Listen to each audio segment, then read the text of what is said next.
Hey, I'm your host, Mike Luke. All right, we've got a lot more to get to. Media Day breakdowns, men's and women's basketball, and we're going to help try to get you some money here with a U of A USC prediction. You're listening to let's get started here on Locked On Wildcats.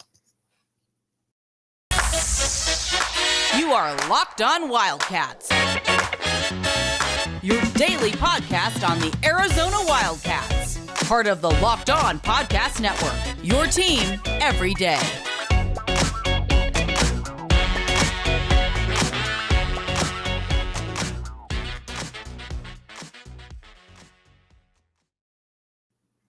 Thanks for keeping it Locked On Wildcats. I am your host, Mike Luke.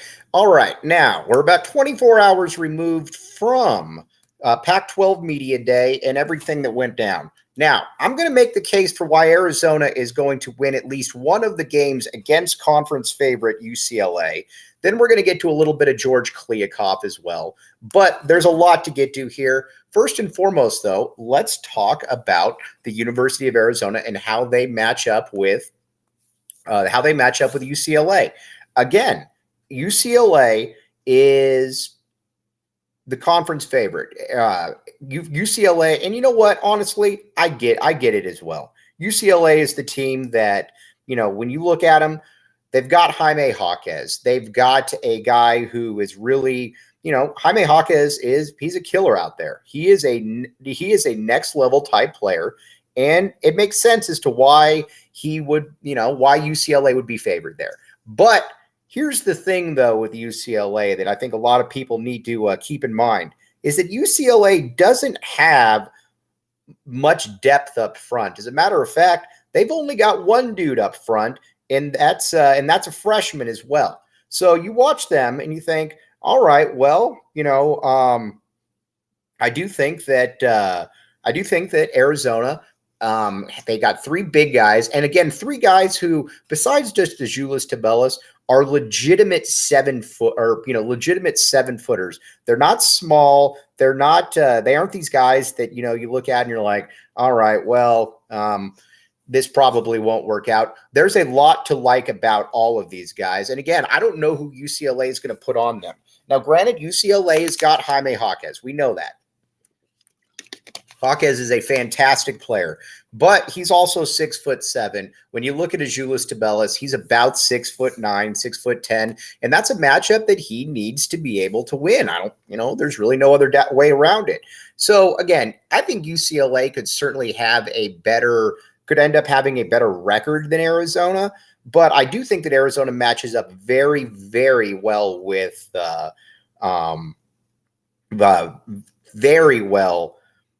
with the University of California, Los Angeles. All right, now let's get to a little bit of George Kliavkoff talk. All right, I will admit, and anybody that follows me, you probably know that I support Arizona going to the Big 12. And again, I get all the flaws with Arizona, with the Big 12. I get it. The travel, you were in some podunk cities. Totally get that. But my problem with the Pac-12 is all I care about is the best spot for Arizona to be. And to me, that best spot is in the Big 12 because let's just start with George Kliavkoff. For 15 years now, 12 years, this has been a franchise that this has been a program there's been a conference that has just not been run like the other big time schools. That's just the way it is. And George Kliavkoff came in, had a reputation for a guy that made some moves. I've seen none of that. When you watch him, he inspires no confidence whatsoever. He also is a guy who I think is in a little bit over his head. And let's start first. When he took over, one of his first things was he wasn't looking to expand. Well, that cool story, dude, is the guy, or cool story, bro, as the kids would say. Everybody else is looking to expand and you're not. And to make matters worse, the conference is looking to expand or taking your flagship programs from underneath you. Then on top of that, you've got the University of You've got him saying a bunch of other stuff that doesn't make any sense. He said that he hasn't talked with anybody that supports the move from UCLA to go to the Big Ten, and he thinks they're going to lose money. Asked about it, a little bit further on, and he said, well, he couldn't provide any proof, which I don't think really surprised anybody right there. He couldn't provide any proof. And he just looks, you watch him and then you watch Yormark, and you can tell too that there's a reason that ESPN, Fox, that they're prioritizing the Big 12 over the Pac-12. The Pac-12 is just not well run. And, when you watch John Canzano on Twitter and he's talking about how the Pac-12 is going to be making all these power moves. No, dude, you literally were talking about how you expected a TV deal done on August 6th. That didn't happen. And not only did it not happen, nobody thought that it was going to happen. So you get people there that are kind of becoming Kliavkoff just apologists, for lack of a better term. And that kind of comes back to bite you at some points, I think. And I think it's going to come back to bite him here. Now, again, the Big 12 is far from perfect. Again, I know that it's not a great academic school, or the Big 12. It's not a great academic, conference, but let's be honest here. I graduated from the University of Arizona. My entire family graduated from the University of Arizona. It's a lot of, again, it's a good school. It's not a great school. Nobody goes and says, you know what, that's going to be the my ticket to riches. And I love the U of A. Nobody backs the A more than me, but it's just an okay conference. It's just an okay it's just a okay academic school when you look at it compared to the other schools out there. I will look at it, Arizona, though, and I do think that you go to the Big 12, and here's the deal.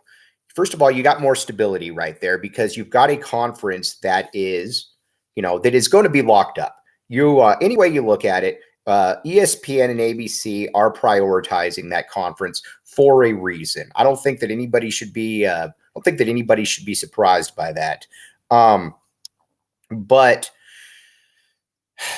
I think what is fascinating though about Arizona is that if you're in the Big 12, it's pretty cool because the conference is about the same football wise. That you've got a few schools that are really good. Baylor, Baylor's very good. Oklahoma State's very good. And then you got a bunch of kind of middling teams. That's essentially Oregon and Utah right there. And then, so again, let's just say that it's about even, something like that. Without these schools, the basketball is not even close to being comparable right there. And that's where, I think that Arizona really does kind of makes its mark, to be honest with you.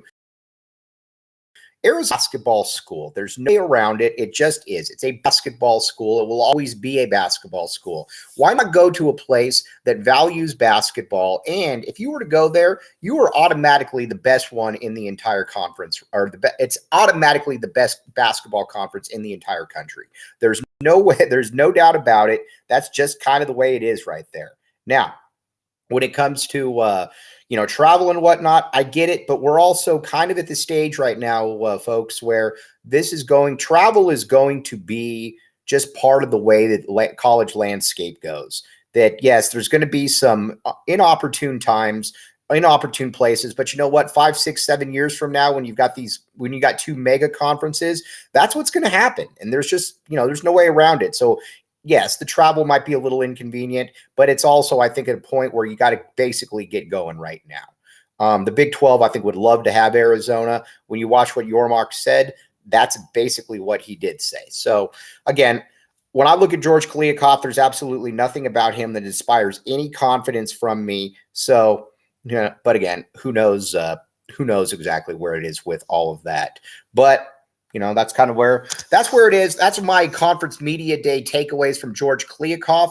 Now, a couple things. Let's get here to the BetOnline Sportsbook. Let's try to get you some money right here. All right. BetOnline Sportsbook is absolutely fantastic. The reason it's fantastic is because you can get all of the odds. You can get everything you want in-game, everything that people have.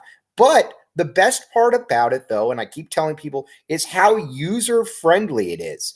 I get a lot of people that'll say, I'm just kind of overwhelmed by the entire, sports betting stuff. I get on there. BetOnline makes it to where you don't really have to worry about that. They want they want this to be easy for you because, quite frankly, they want your services. And it's a great place to be able to bet money. Again, check it out. The BetOnline Sportsbook, it's been around forever. It's not going anywhere. And there's a reason that it's not going anywhere. It's because it's trusted out there. So again, check it out. BetOnline Sportsbook. All right, we'll be right back with you now. We're going to talk a little bit more. We're going to talk a little bit of Arizona women's basketball media day coming up next. We'll be right back with you.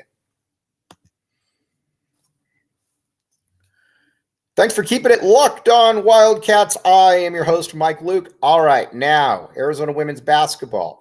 Picked to finish second in one poll, picked to finish third in the other. Where we're at, though, right now is that Arizona is a basketball program now with full credibility, with full potential out there. Arizona lost quite a few players. There's over the last couple of years, you lost Ari McDonald, you lost Sam Thomas, you've lost some really good guys or players, but Adia Barnes said at the time that she was not necessarily worried about any of this, and the reason she wasn't is because she had an idea she was going to be able to reload.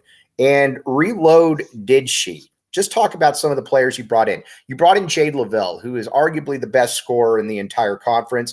Arizona fans know that, up front that, yes, she's a next level scorer. As our good friend PJ Brown says, she's a walking bucket. I love that term.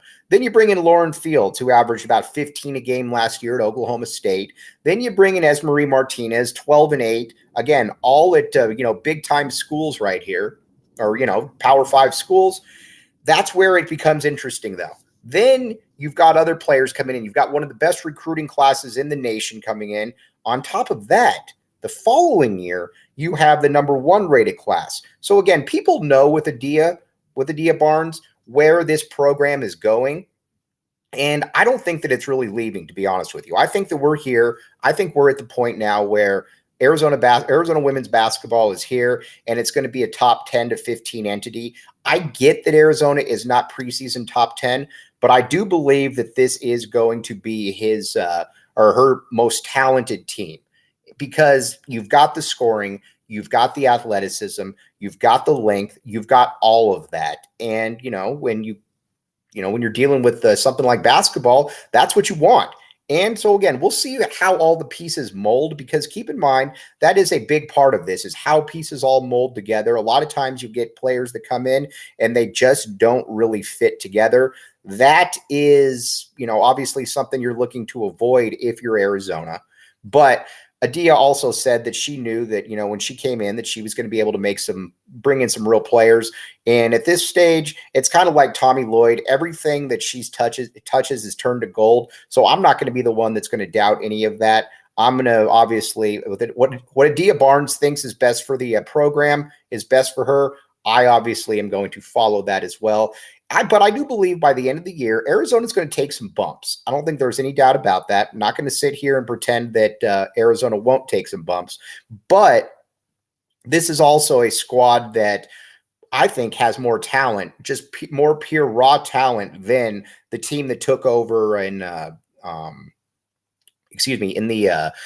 went to the national title game. Granted, there's no Ari McDonald's here, but this is also a pretty talented roster in of itself. So again, we'll see where this all lands, but I'm a big fan of what Adia did here. And if all these pieces can come together, I think you're looking at a program that, I think this team has national title potential. I really do. That's how good that I think this team is. And so again, we'll continue to see where this team goes, but I do believe they have national title contender abilities as well. All right. One thing too, we need to talk to you a little bit about is SweatBlock.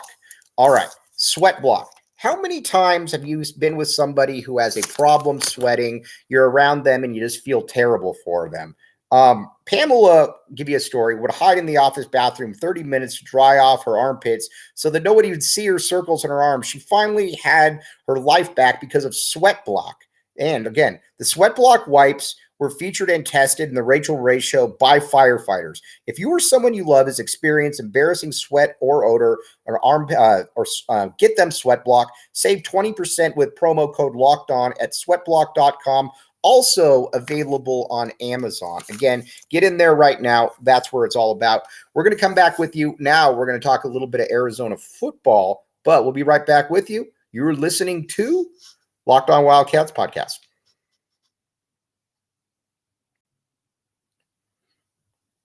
Thanks for keeping it locked on Wildcats. I am your host, Mike Luke. All right, now we got some more stuff that we're going to get to right here. We're going to talk about this University of Arizona football team against USC. And again, something that I think is a real testament to the Jedd Fisch coaching staff, to be quite honest with you. When Jedd Fisch came in here, this was one of the least talented receiving corps that we had seen at the University of Arizona. And, you know, we've seen some pretty untalented squads, but this one really kind of took the bait, or took pretty much everything right there. This was a team that